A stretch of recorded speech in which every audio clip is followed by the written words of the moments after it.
My name is Billy Snikkers. I'm currently doing my master's thesis under supervision of Daniel Murfet. I'm doing geometry of program synthesis. So I sort of studied the programs of Singularities paper pretty closely as sort of source material for my thesis. And the big takeaway is that it is like a very sort of, it is a sort of intersection of a lot of very niche fields that make it impossible to explain to anyone. So I'm also a bit of a programmer, and so I like making visualizations. And so this is going to be a less mathematical, more pretty pictures look at things, and hopefully you'll get the sort of idea of what an error syndrome is. And also we'll get to perturb a Turing machine and see what happens. And that'll be a lot. So that'll be the second half, and I'm going to do a little bit about error syndromes in the beginning. Okay, so sort of recap of sort of broad geometry of program synthesis. Project is to sort of come up with some kind of mathematical theory where we can understand program structure using the tools of geometry. And the way that comes about is sort of beginning with our mathematical object of a Turing machine given some fixed state, set of states and alphabet. And so this is a sort of rendering of the description take where this is sort of this column is the symbol you're reading under the head. This column is the state that you're currently in, and these are your like instructions. So what you're going to write, what the next state is you're going to transition into, and what direction you're going to move. So left, stay, or right. And so what Will was describing was a way of embedding this sort of computational mathematical object into a smooth space on which we can do some geometry. And a key part is, you can define your Turing machines. You can come up with some inference problem, put like some function for them to compute. But you need to sort of extend that to your sort of smooth space in some way. So you have to sort of explain how you're extending this function that takes in the input, runs your program you provide on it, and gives you an output. How you extend that to a sort of to a smooth setting, and in our case, it has a probabilistic semantics. Okay, so this talk is mostly I'm trying to. Involves a lot of non-canonical decisions about like the UTM, and this talk I'm trying to give some direct vision into what this sort of computation looks like. Okay, so here's like a nice picture of a sort of slice of the parameter space, where again this is the sort of distributions over some finite set Z. And I'm imagining a point in this sort of, in this 2 simplex is corresponding to, in one part of the code of the Turing machine, like the correct symbol to read is an A, and I want to sort of understand how does introducing some probability of like some incorrect symbol like B affect the sort of final state as when I run the Turing machine. And so you think about these probability distributions are themselves points in some subset of Euclidean space, and so this is our building block, and we just take a big product of these syntheses, and this is our manifold with coolness. And so let's just fix a synthesis problem, an inference problem that we're going to study. So in this case, simple alphabet, just A's and B's and a blank symbol. 2 states, which we think of as reject and accept. We need to provide some input distribution so we can take an expectation over this, but these are just like up to length 2 strings of A's and B's. And the function we're going to learn is trying to detect the presence of an A in the string. And so again, our model prediction comes from running the input on our sort of smooth relaxation of our universal Turing machine, and then we can do statistics and get this loss function, which is sort of has the same kind of geometry as the KL divergence between our model and the sort of true distribution induced by this input distribution and this function. And this first taste of some pretty pictures.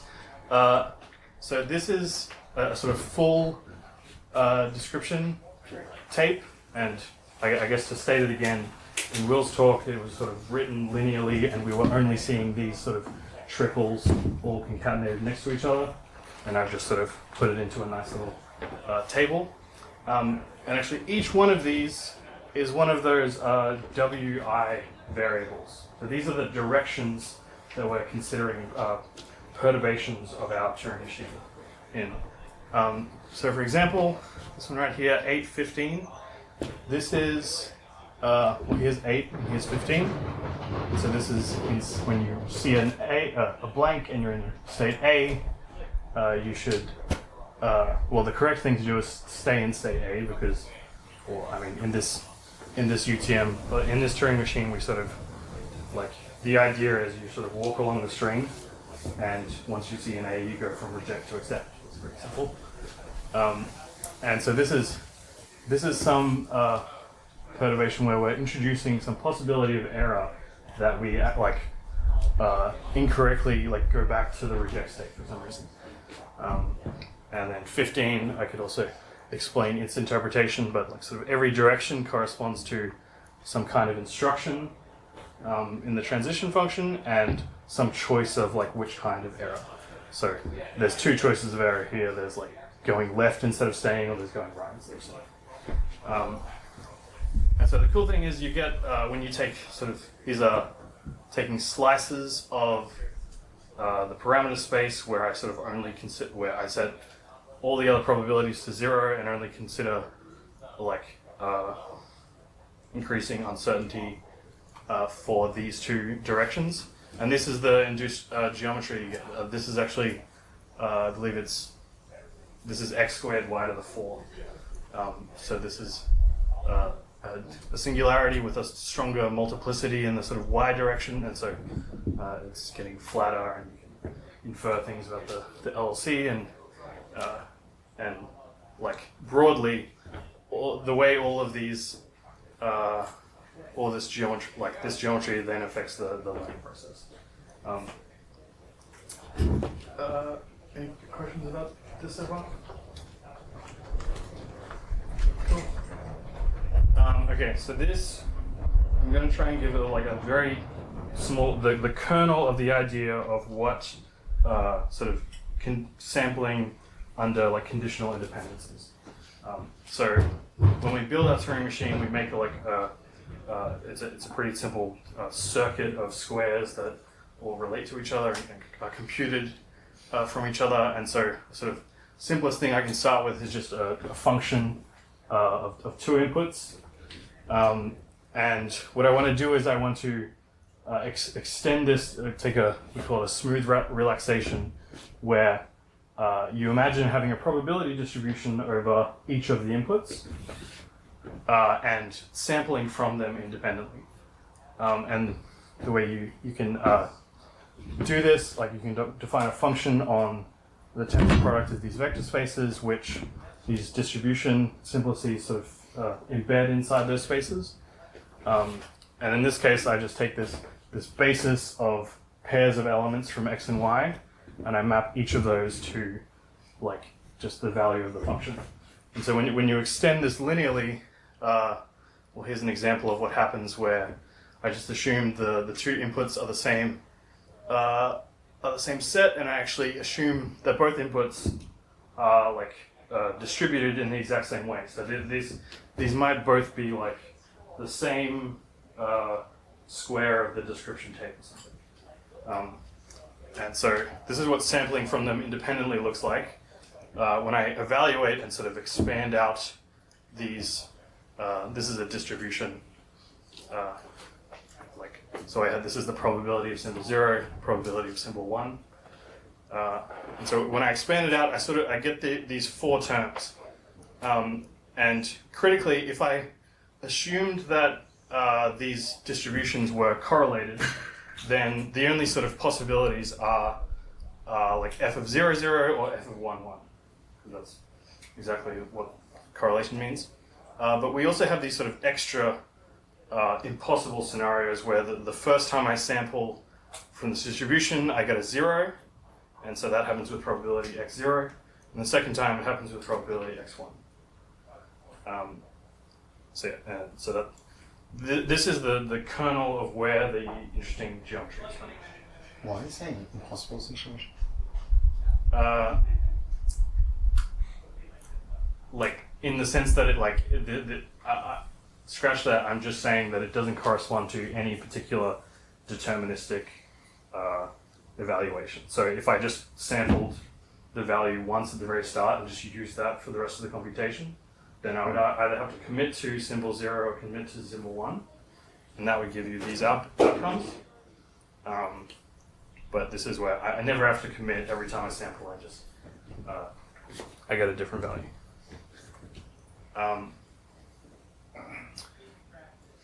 Okay, so here is I've got an example with a simple Boolean circuit actually.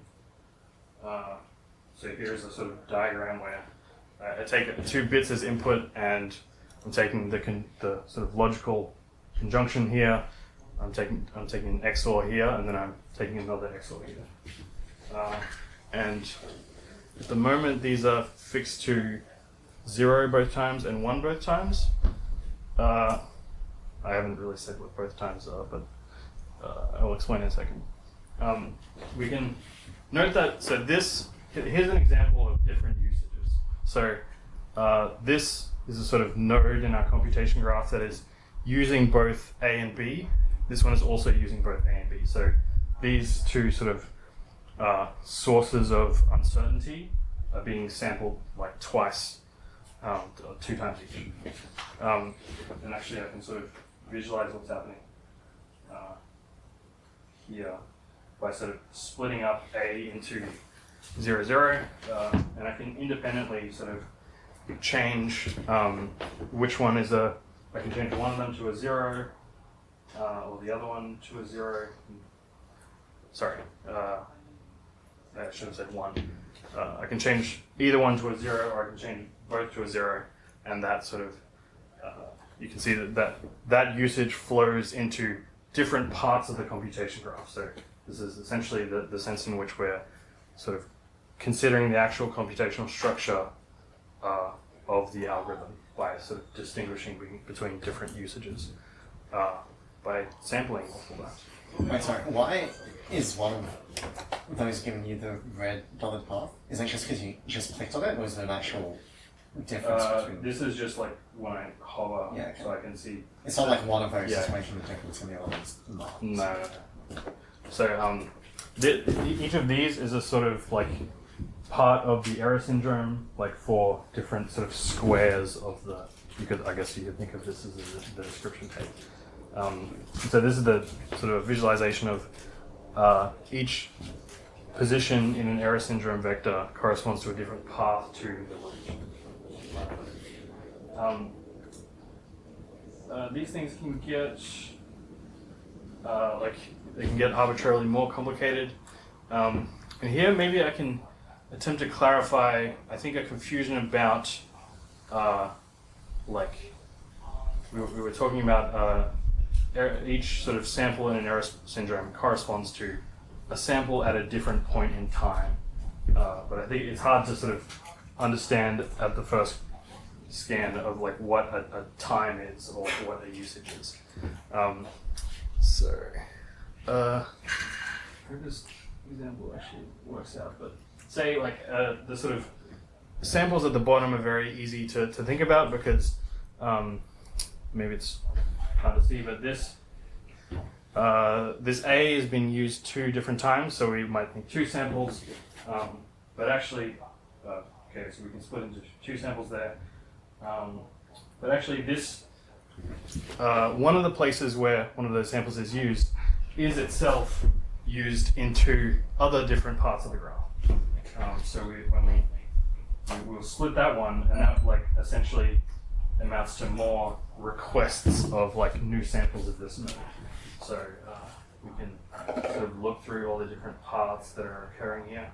I guess there's 3 of them. So if I fully split it out, these are the 3 different samples. And note that these 2 nodes were previously just one node, but when these nodes were using that sort of single unified node, when they sort of sample from that node, they are in turn sampling from the original A node, and therefore like that induces like a different sample of the A node. Any questions about this? Yeah. The fact that it equals 1 in all of these samples, that's like coincidence, right? That's like I initialize things so that all the samples are the exact same.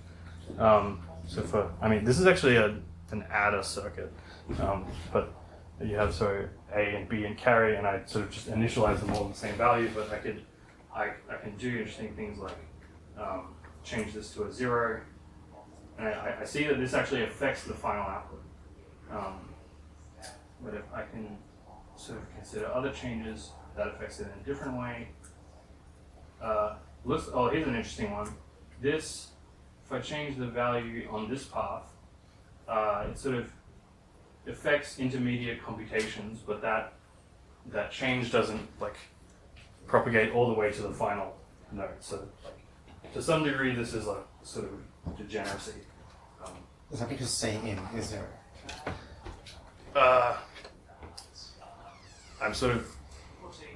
I'm hesitant to actually think about this exact circuit and figure out the exact reasons. Right? I don't know, but Yeah. we will do this again with Turing machines, and that will be a better exercise. But this is just a picture of like how these error syndromes, the sort of number of samples sort of multiplies as you have sort of nodes that keep being reused that themselves use the system. Okay, I just want to quickly emphasize that the question was like, I think some people might have the impression that we sort of came up with this exotic way of executing a UTM where you keep having to like, you have a sort of amnesia and you keep having to compute the value of the source nodes and all the subgraphs of your computation graph over and over and over. It's like we didn't actually, that wasn't the original idea. This is just what you're forced to think about when you do it the naive Bayesian observer way, which is to sort of just think about probability distributions on the source nodes and sort of carrying those distributions into like derived computed random variables from those source distributions. And when you want to understand those probability distributions with respect to some parameterization of the source variables, you're just forced to think about error syndromes. And maybe I can give a cartoon of that. So maybe just to remind you, I'm thinking about this circuit here, and I've rewritten that as this expression here. So A and B XOR A XOR B. I take sort of smooth relaxations of my what are they called? Logic gates. I take smooth relaxations of my logic gates. I sort of parameterize probability distributions for A and B. I do a bunch of tensor product math, and this is the sort of general formula that's sort of ignorant to what the actual output is. But note that so we have xi, xk, like all of these indices are either 0 or 1, because they correspond to these variables over here. But the xi and the xk are controlling the probability of having an I here and a k here. And correspondingly, yj and yl is like having a j here and an l here. And so when you do the math, my point is you end up thinking of all possible sort of 4 input versions of this 2 input function. And so here's a sort of concrete calculation where I set b to be certainly the 1 symbol, and I have x0 some general probability distribution over A, where I just trust that x0 and x1 will have to sum to 1 for this to make sense. And then this is when you do conditional independent sampling, this is the probability distribution over outputs that you end up with. Okay, I've admitted the actual results of these, but in a sense, these are all either 0 or 1 because this is the outputs on all of those different sampling situations. But this is the probability distribution, and whose like derivatives we are interested in studying. That's the resulting geometry on the like, posterior that we're interested in. And so one final thing we do is, instead of having just variables for each probability of each symbol, we sort of think about it as a sort of directional variable here where we start at 0 and with some probability epsilon we think of erroring to 1. And when you do the math, this actually collapses in this way where we have where we begin with certainty that it's a 1, and if you introduce probability epsilon that your A is a 1 and not a 0, then you will sort of update in this direction. Which this is a sort of directional this is a direction in the space of probability distributions over outputs where we're going we're sort of going away from 1 and towards 0. And you can look at you immediately see the first and second derivatives. The first derivative is 2, the second derivative is -4. And I hope it's sort of intuitive that the form of this polynomial and where the coefficients are, it exactly comes from considering how does my function evaluate when I consider all the different possible error syndromes. And that's why we care about error syndromes. We care about the probability distributions and the derivatives, how they change over time, and that forces you to care about error syndrome. Yeah. Does this end up just being a probability distribution over deterministic computation? No, and that's like the whole point is well we end up with this well there's I can show you like it would be a probability distribution. It's just not. This doesn't propagate in a normal way. Like the output is. I mean you can't like you've already defined your function that takes a fixed number of inputs. There's no inputs you can plug into those functions in order to get some of the outputs that you see in the probability distribution. So I think if I change, actually maybe the half adder is a good example. If you add 2 bits, you can get at most 2, and this number here is like the sum of these written in binary notation. But we can actually tweak some of these samples so that should have mess around with it until it happens. Here the output is 3, and that doesn't correspond to like any deterministic evaluation, because like no matter what A and B are, if they're either 0 or 1 each, there's no A plus B that will give you 3. But if you sort of mess with part of the sort of algorithm as it's executing, then you can end up with a 3. Yeah. So, I mean, I've already asked this question, I guess, too many times, but the thing I'm still missing is, what if you take probabilistic transitions over the course of the algorithm, can this lead to the same thing, or maybe I'm hearing not, because you have to do this resampling. Can you say that not with respect to Turing machines, but like just a Boolean circuit? Like what would that correspond to? Yeah, sure, like every time you perform a computation for those gates, then you randomize. So you're not randomizing just the inputs, but you're randomizing. Maybe one way of clarifying is that sort of like a probabilistic programming language or something, where the objects being operated on are sort of probabilities. So like when I copy, I'm not copying something which could be either A or B. I'm literally copying the probability distribution. But that I don't understand that's different. Like, isn't that the same as taking some probability? Yeah, I mean, like that's what a probabilistic Turing machine does, right? It's like it runs some computation. Like that's what a deterministic Turing machine would do, representing probability distributions as objects and then copying them. So if I run a computation and then I have a bit that could be 0, 1, and then I copy that bit, then the results will We're be copying the distribution rather than the bit. Yeah, you can compare is unequal to itself, because if you check whether it's equal to itself, you're getting 2 samples. Right, so the actual output depends on the weights in the weights in the probability distribution itself. Yeah.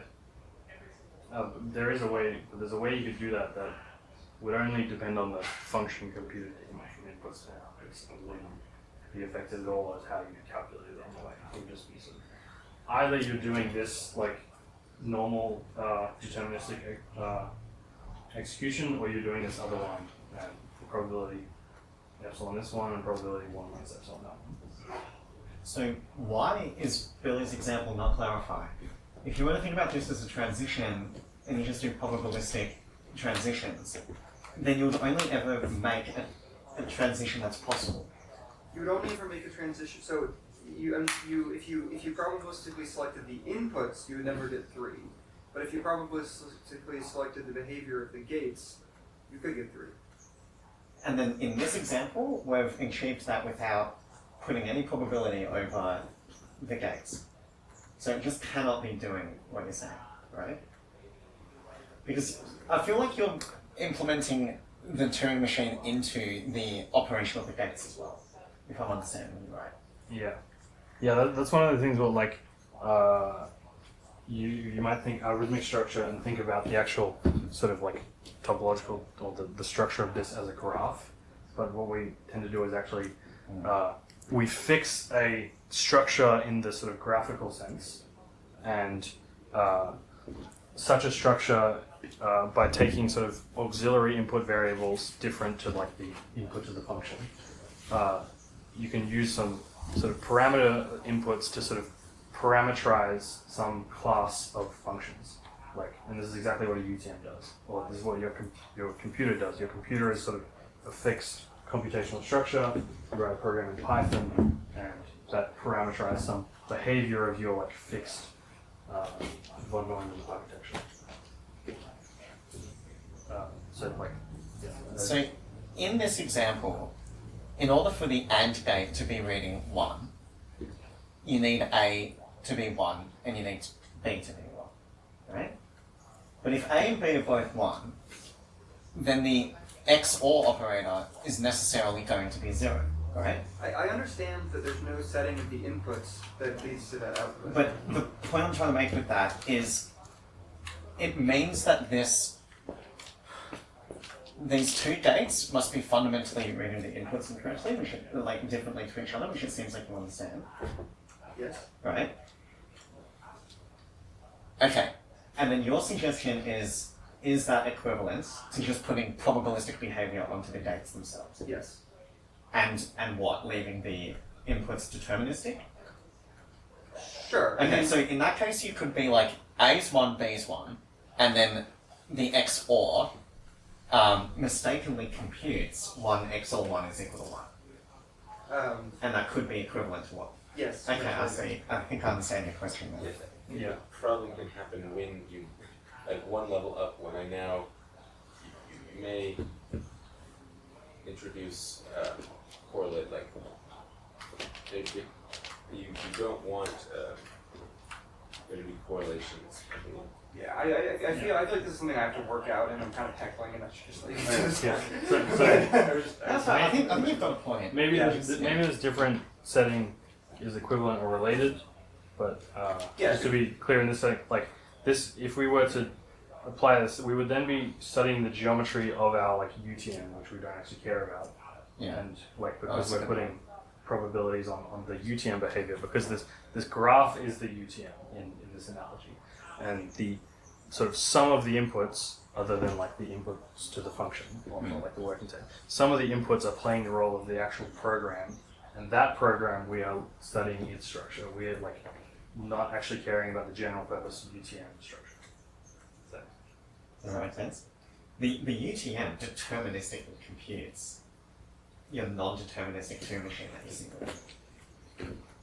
UTM deterministic computes non-deterministic. Yeah. So you've got a UTM and it's simulating a Turing machine. Okay. And then what we make noisy is the Turing machine that you simulate. But the UTM that's computing that is not noisy. We can talk about this more later. Do you want to pass it? Yeah. With the UTM case, is like the simulation tape also noisy? And what I mean is specifically like, I can imagine three ways of doing things. One is like every time, is like the first time you read a noisy thing in the program tape, you sample it and then leave that fixed. We're definitely not doing that. Yeah. Second thing is, every time you read the program tape, you resample, but the things you're doing on like the simulation tape are fixed from that point. Third thing is like, when you read up the program tape and this has some effect in the program tape, you actually kind of like writing probability distributions so that now every time you interact with the program tape, you get a fresh sample bad thing. Which I think is equivalent to the sort of thing we work backward through the whole tree. That's a good question. To answer it. I am kind of keen to keep continuing, but I feel like I won't actually answer your question. But one thing that your question sort of prompted for me is to clarify. There are like moments where you will watch when you watch the UTM executing, there's a moment where like, all right, this is the time it actually reads the description tape, and then it goes and does some other stuff elsewhere. But these times don't correspond to like each error syndrome, because like whenever the UTM like reads another square, but that square is that value because of some like because of one of the random variables on the description tape. That again, that's another time. That actually like multiplies all the other times that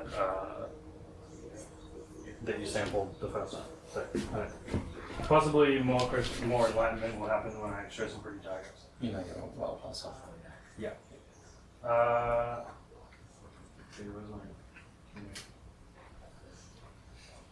Let's see how much we should skip. Okay, we're going to go straight to the pretty pictures, but this is like a sort of V0 of it that you should look at first. It's good to sort of see how I'm laying out the execution of a UTM. Here is the initial tape, and it has the string BA on it, and the rest are blanks. And this is time, like this is sort of simulated time proceeding. This Turing machine is being, this is each time step of the simulated Turing machine. And yeah, again, a reminder, it's head relative, so the tape head is always over the center, and the tape itself moves left and right when you move the Turing machine. And the sort of narrowing like window corresponds to the, like, as you get closer to the final state that you're interested in, like these squares have no influence on that final state. They cannot influence because they're just too far away. This is a cool part of the locality of Turing machines. We also have the state tape over the time, which is just a single square at each time step. We have, and these are like, well, here's the description tape, and these are the sort of decisions of what to write, what state to transition to in the next time step. So we can go from here to here, and what direction to move. So here we see a B.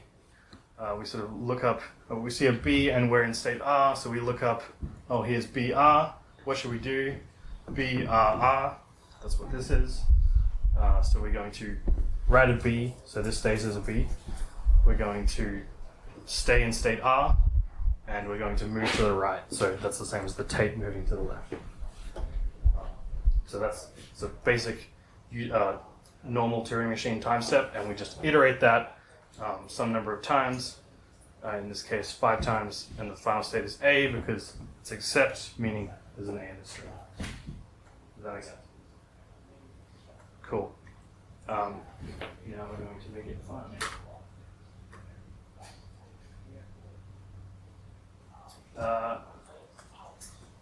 Now this is Hey, how's it going? the sort of staging part of the UTM, where, and notice I've decreased the number of time steps to only 2, so sort of window is narrowed, and Simulating types. yes, simulated time steps. I'm now revealing that these sort of transition decisions are derived from a sort of staging phase of the UTM, where what is happening here is, all right, initial state, initial tape. We read the head and the state 6 times, because our UTM has to like walk across the description tape and figure out what transition state, and doesn't have a hash map or something. It has to keep comparing the head and the state to what's in the description tape. So I can I've shown these lining up with this description tape. So we got no match, no match, no match, no match, match. So there's a match here, and note that these X's, which are just placeholders for like I haven't found it yet, become like the decision transition, and that's what we decide to do. We go to the next time step, and actually in the next time step, all that matters is what state we decide to transition to. And I've just got some cool features where I can show the graph that goes from like these input random variables to the final state, and all the crazy paths that it has from each individual description tape square. And so now let's take this computation and perturb it and see what happens, see what the sort of different usages are. So as an example, let's take, I think this one is fun. All right, so we're introducing we're trying to study what happens when you introduce probability of, well, the correct thing to do is to move to the right when you see a B, because you're still looking for more A's, because you're in the reject state, you haven't found an A's yet. And we're going to introduce some probability of moving left instead of right. And you'll notice that there are 6 samples of this source, and they come from the 6 samples of the head at this time step and the state. So it's 1, 2, 3, 4, 5, 6. And you'll note, if I put it here, just as an example, it is sampling this tape, and the first time it is seeing a blank and an R, which is a mistake. It should have seen an A. And the question is, why did it see a blank? And note that I'm sort of explaining this in like from the end of time to the start, because it tends to work better. Why was it a blank? Well, we can see that we decided to move left when we decided to move left in sort of this sample, and that means we moved over the blank symbol on the left, and that's why we saw a blank at that moment. And that's why we mistakenly choose to go to a reject state instead of staying in an accept state here. But some interesting piece of structure is that actually later on, these other samples don't get the mistaken blank. They get the correct value because they got the correct direction to move. And so this actually, there was a sort of error in this computation that then was corrected at this moment, where like we thought we were supposed to take this transition, but because this lookup happened later on, it sort of corrected the error, and we didn't get an incorrect final state. Tell me if I'm going like too fast or something. I'm having to repeat. So the sort of interpretability we can do to find where these non-zero derivatives come from is to sort of move around where this error happens. And notice if you just look at this final square, if the error is right here in this third position, then this becomes a reject state. And that's actually, well, why is that? Well, we note that we sort of haven't found the correct transition to take, which would have been, well, accept, because we're seeing an A. But the reason why we didn't find it was because at this specific moment, this was sort of a bad time to think that this was a blank. Because it meant that we missed the correct thing to do, which was to go to an accept state, because we were supposed to see A, R, just like all these other samples, and we ended up seeing blank R. So we sort of, the UTM just sort of missed the correct transition to take, and so it never went from reject to accept. So that's, this is this shows up in the geometry. Exactly. Does this have the arrows? If you hover, I think that would help. Sure. From this one? Yeah. Does that help? Yeah, I found it. I mean, we can like follow the arrow. Well, so it starts here, goes down here, sort of, it leads to the head. That's like the decision of whether we move left or right, depends on this sample. And then there is 6 samples of that head, and so we split off into 6 different paths, and then they determine like what these staging decisions are. And then that goes into the final state, the transition state, and comes back. What are you hovering over? I'm hovering over this variable and showing all of the paths from that description square to the final state. Wait, why are you not hovering over the red boxed L? Shouldn't that be telling you the flow-on errors of that? Oh, it doesn't matter. Like, yeah, I just haven't implemented it to do that. Like maybe, yeah, if I hover that, then it should like make the sort of other paths that this one isn't on appear, like that. And submit a pull request. I understand that. This is Yeah. a bit tricky.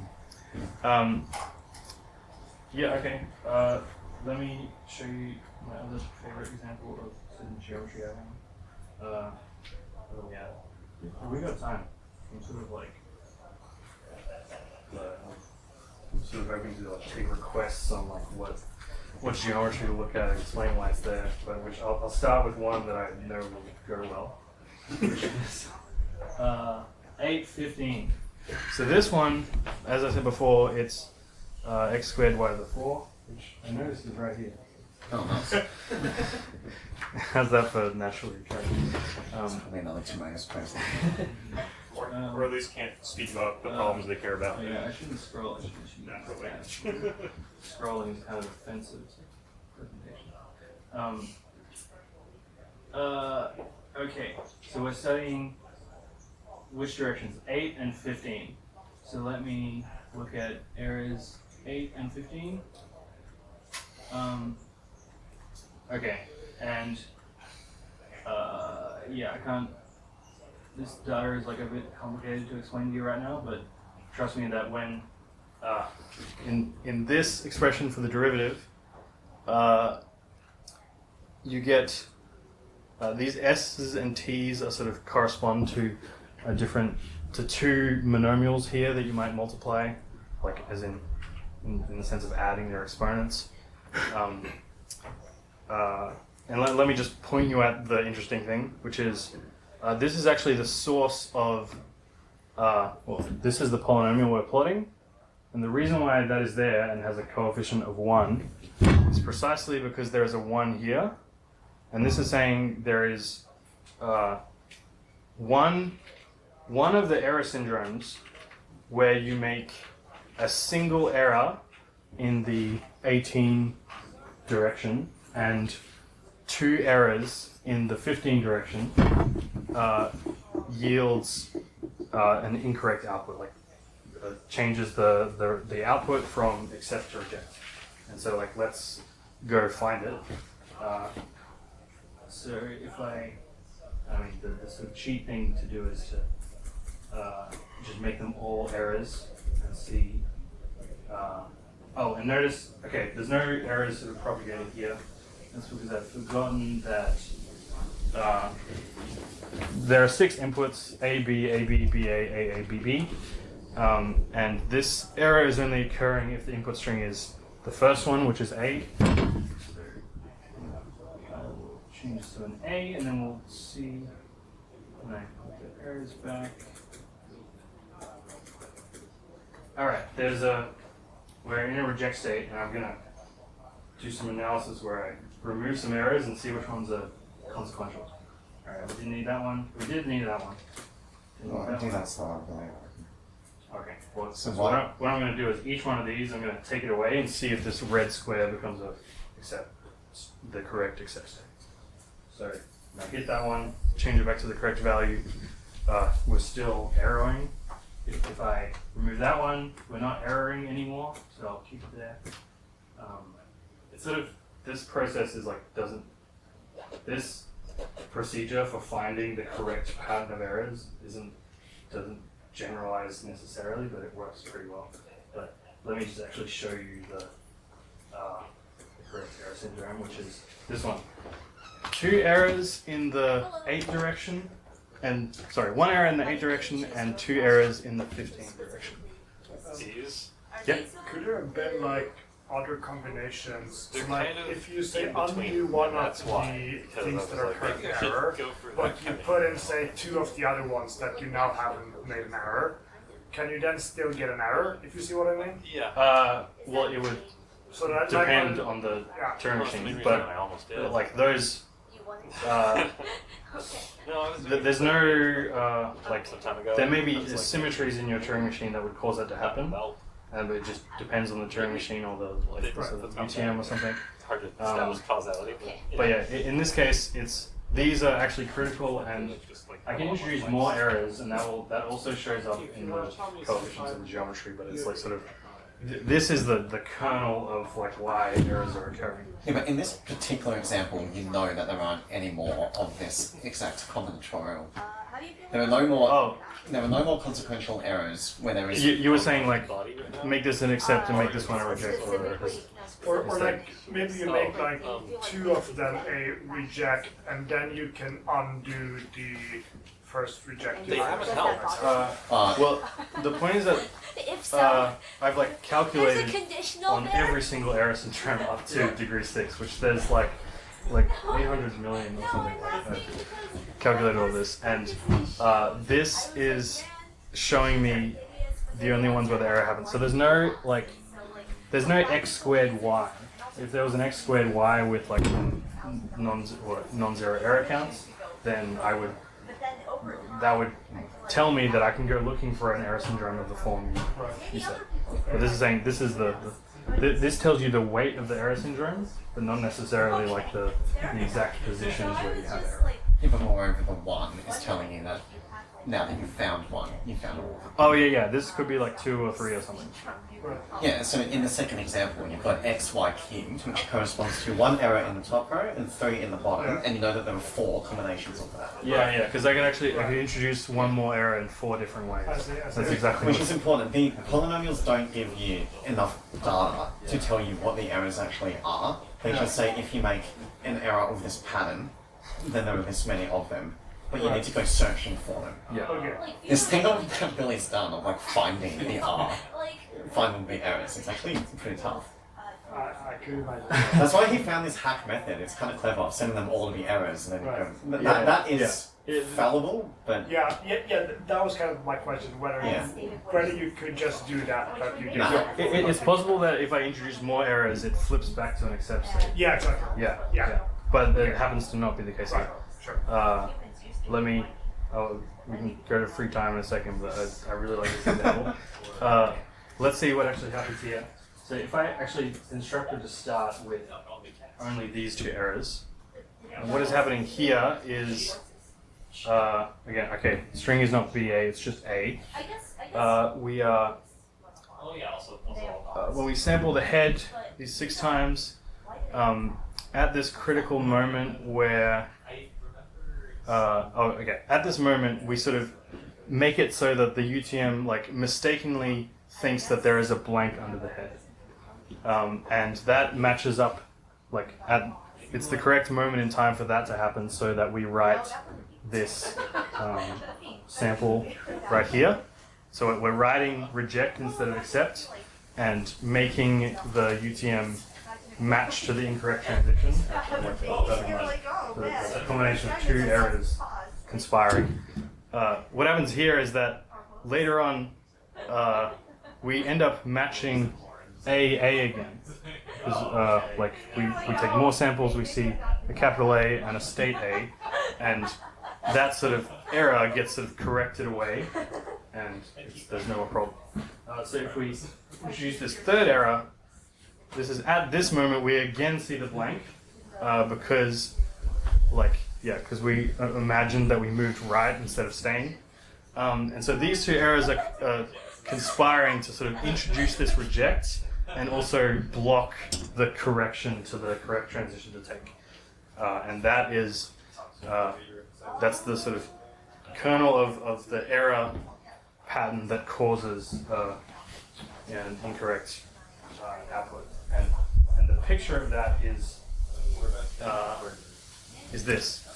That's the picture of this. So as I sort of increase the probability of making both an error in the 8 direction and the 15 direction simultaneously, I slowly begin to go up my loss landscape, because it's possible that I make 2 errors in the second direction or in the 15 direction and 1 error in the first. But note that there's a sort of 0 set here where if I actually only make errors either in the 8 direction or the 15 direction, no matter how many of them I make all of these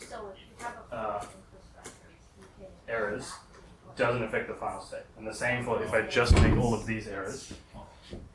And you're actually seeing that in, so that's what this picture is literally saying to you. You can have either like whatever number of errors in this direction or this direction, but you just can't have both. Okay, that's all my favorite things I wanted to say.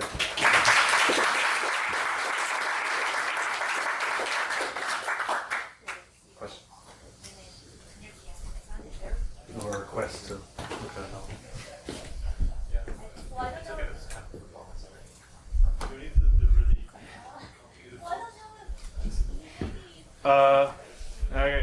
I'm actually misleading you here, because this is not the whole polynomial. I'm truncating it at degree 6, and so actually the further you get away from the center, the sort of less accurate an approximation of the geometry you're seeing.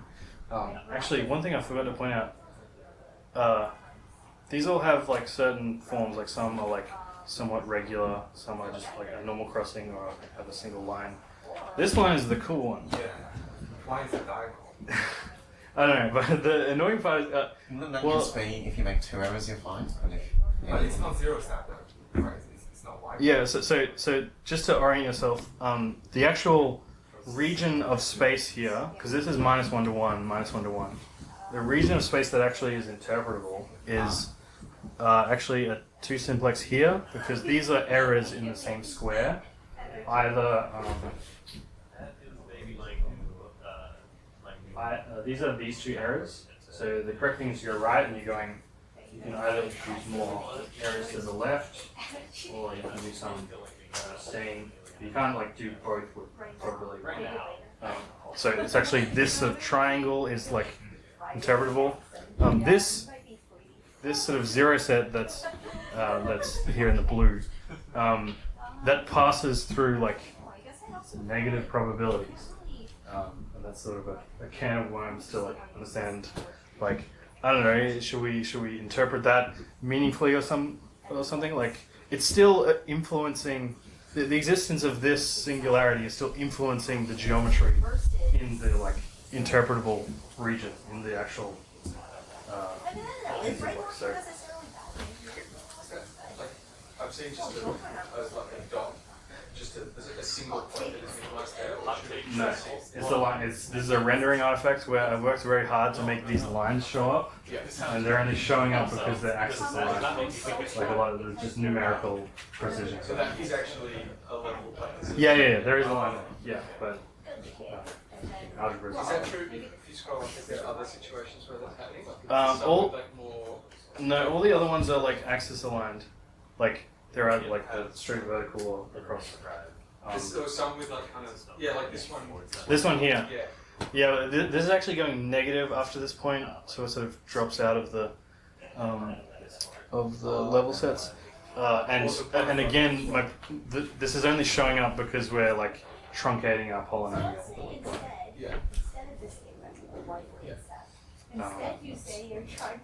I could push this further by doing all the error syndromes of like arbitrary weight up to like I don't know, degree 16 or whatever in two variables.